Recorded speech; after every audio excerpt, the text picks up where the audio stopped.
सोचिए, एक महिला जिसने कश्मीर पर भारत को हर साल बदनाम किया, जिसे जॉर्ज सोरोस ने बनाया, जिसने पाकिस्तान को नैरेटिव एडवांटेज दिया, उसे कांग्रेस ने इंदिरा गांधी पीस प्राइज दे डाला। क्या कांग्रेस फिर देश से दगा कर रही है? दोस्तों, आज का खुलासा सिर्फ एक पीस प्राइज की कहानी मात्र नहीं है। यह कहानी है global deep state, Soros network, UNHRC lobby, western NGO mafia और इसके भारतीय साझेदार कांग्रेस पार्टी की।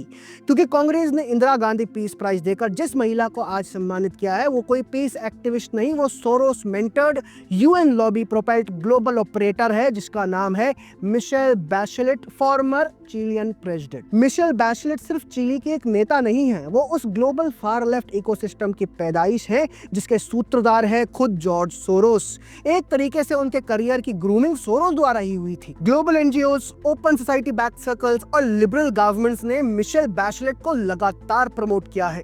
अब समझिए, जिसे सोरोस ग्लोबल प्लेटफॉर्म्स पर स्पॉन्सर करे वो इंडिया फ्रेंडली कैसे होगा। 2009 में बैचेलेट ने सोरोस को चिली का हाईएस्ट ऑनर दिया। उन्होंने जॉर्ज सोरोस को दिया order of merit Bernardo O'Higgins, Chile का सर्वोच्च गैर सैन्य सम्मान। क्यों? ओपन सोसाइटी को बढ़ावा देने के लिए। यानी सोरोस और बैचेलेट की म्यूचुअल आइडियोलॉजिकल पार्टनरशिप है। एक दूसरे की तारीफ करता है तो दूसरा पहले वाले को अवार्ड दिलवाता है। मिशेल बैचेलेट का पूरा टेन्योर भारत के खिलाफ एक 4 साल लंबा नैरेटिव वॉर था। 2018 में कश्मीर को इंटरनेशनलाइज करने की उन्होंने शुरुआत की थी। 2019 में आर्टिकल 370 को हटाने के फैसले और एनआरसी पर इनके बयान आए थे।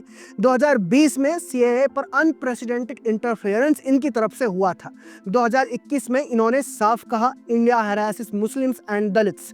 इनके बयानों से पाकिस्तान को नैरेटिव बिल्डिंग में सीधा मदद मिली। और अगर आप ध्यान से पढ़िए तो ये स्टेटमेंट स्क्रिप्टेड लगते हैं, क्योंकि ये वर्ड टू वर्ड वही लाइंस हैं जो सोरोस फंडेड एनजीओज इंडिया के खिलाफ चलाते हैं। अब तक आपको समझ में आ गया होगा कि कैसे भारत में कांग्रेस, पश्चिमी मीडिया, पश्चिमी एनजीओ और यूएन में बैठे लोग भारत के खिलाफ एक टीम के रूप में खेल रहे हैं।